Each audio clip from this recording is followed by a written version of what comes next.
اب ایک جو غلط فہمی ہے یا ایک جہالت ہے سورۃ الفاتحہ کے حوالے سے، بعض لوگ آپ سمجھ لیں کہ اس کی فضیلت میں وہ بیان کرتے ہیں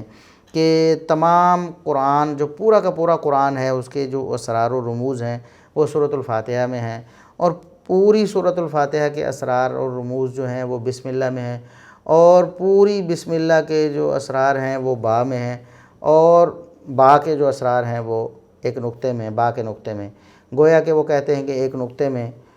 قرآن کریم کے سارے اسرار و رموز میں۔ یہ من گھڑت اور فضول بات ہے،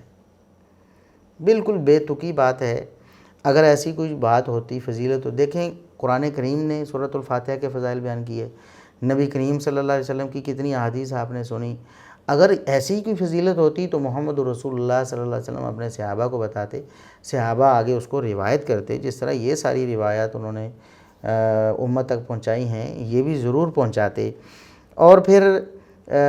تابعین اپنے شاگردوں کو، اور پھر وہ ائمہ دین کو بتاتے، اور آج کتابوں میں باسند صحیح یہ نقل ہو کر ہم تک پہنچتا۔ لیکن ایسی کوئی بات رسول اللہ صلی اللہ علیہ وسلم سے یا صحابہ کرام سے یا ائمہ دین سے ثابت نہیں ہے،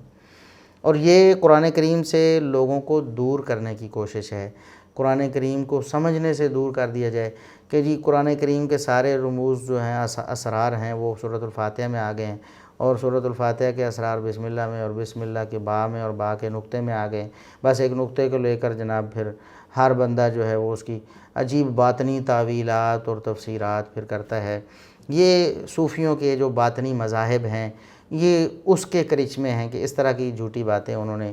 امت میں رواج دی ہیں۔ ان کا کوئی ثبوت نہیں ہے، اور ان کی طرف بالکل توجہ نہیں کرنی چاہیے۔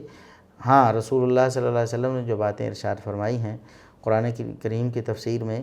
انہیں حرز جان بنانا چاہیے، انہیں سننا بھی چاہیے، انہیں پڑھنا بھی چاہیے، انہیں یاد بھی رکھنا چاہیے، اور ان کے مطابق اور ان کے تقاضوں کو پورا کرتے ہوئے عمل بھی کرنا چاہیے۔